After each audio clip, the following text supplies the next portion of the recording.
নমস্কার বন্ধুরা, আপনারা দেখছেন PR ভিলেজ কিচেন।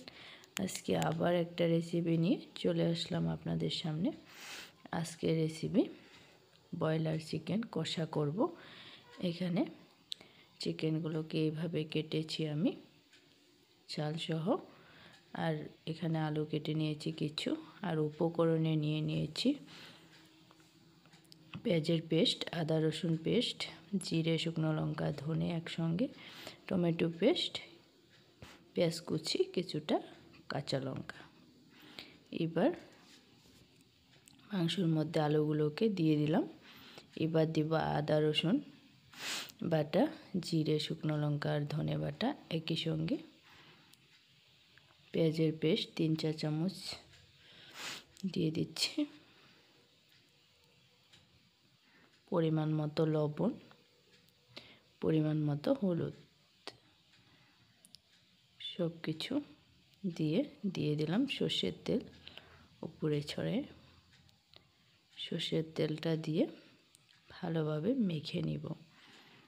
সকল বন্ধুদেরকে ভিডিওটা স্কিপ না করে পুরো ভিডিওটা দেখার অনুরোধ জানাচ্ছি।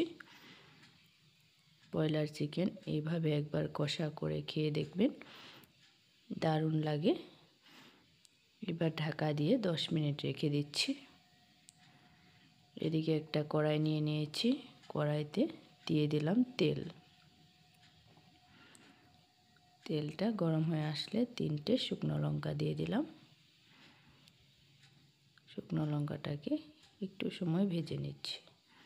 এবার দিব একটা তেজপাতা, কিছু গরম মশলা, দারচিনি, এলাচ, লবঙ্গ, সব কিছুকে তেলের মধ্যে একটু ভেজে নিচ্ছি। 1 চা চামচ জিরেটাকেও ভালোভাবে ভেজে নিব তেলের মধ্যে। এর থেকে একটা সুন্দর গন্ধ ছেড়ে আসলে এর মধ্যে অ্যাড করে দিব কুচি করে রাখা পেঁয়াজ আর কিছু কাঁচা লঙ্কা। চিরা কাঁচা লঙ্কা পেস্টটাকে তেলের মধ্যে ভালোভাবে ভেজে নিচ্ছি। এবার টমেটো পেস্টটা এখানে দিয়ে দিলাম। টমেটো পেস্টটাকে কিছু সময় আমি তেলের মধ্যে দিয়ে ভেজে নিব। দেখুন টমেটো পেস্টটা খুব ভালোভাবে ভেজে নিয়েছি, আর থেকে তেলও ছেড়ে দিয়েছে। এবার দিয়ে দিব মেখে রাখা মাংসগুলো। এবার সব কিছুর সঙ্গে ভালোভাবে মিশাতে হবে। আজকে যারা আমার ভিডিও নতুন দেখছেন, নতুন বন্ধুদেরকে বলছি, ভিডিওটা দেখে যদি ভালো লাগে লাইক কমেন্ট করার সাথে চ্যানেলটাকেও সাবস্ক্রাইব করতে ভুলবেন না। মাংসটাকে বেশ ভালোভাবে কষাতে হবে ধৈর্য ধরে।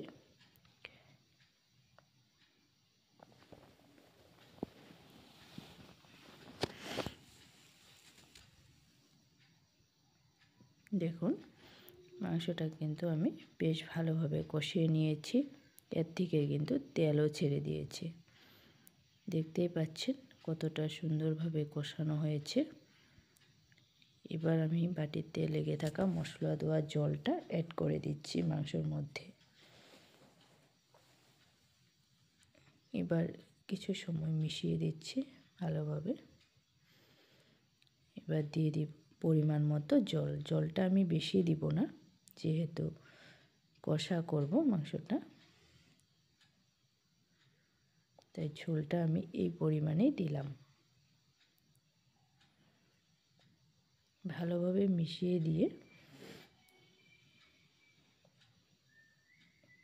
ঢাকা দিয়ে জাল হতে দিব বেশ কিছু সময়।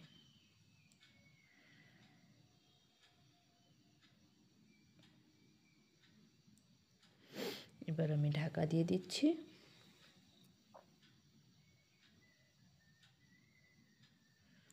জাল করে নিব মাংসটাকে ভালোভাবে। এবার দেখুন মাংসটা কিন্তু খুব সুন্দরভাবে সিদ্ধ হয়ে গিয়েছে। আলু একটা কেটে দেখাচ্ছি কত সুন্দরভাবে সিদ্ধ হয়েছে।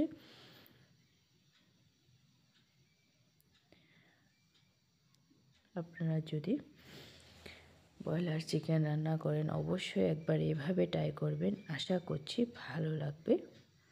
আর এবার দিয়ে দিলাম গরম মশলা। গরম মশলাটা দিয়ে মিশিয়ে দিচ্ছি মাংসর সঙ্গে। এবার কিন্তু রান্নাটা আমার প্রায় শেষের দিকে।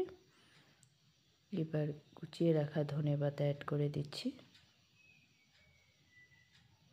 দেখতেই পাচ্ছেন মাংসটার কালারটা কত সুন্দর হয়েছে। অবশ্যই একবার এইভাবে ট্রাই করুন আর কমেন্টে আমাকে জানাতে ভুলবেন না কেমন লেগেছে আপনাদের। সকল বন্ধুদেরকে অনেক অনেক ধন্যবাদ জানাই। আজকের ভিডিও আমি এখানেই শেষ করছি। আবার দেখা হবে অন্য কোনো ভিডিওর সঙ্গে।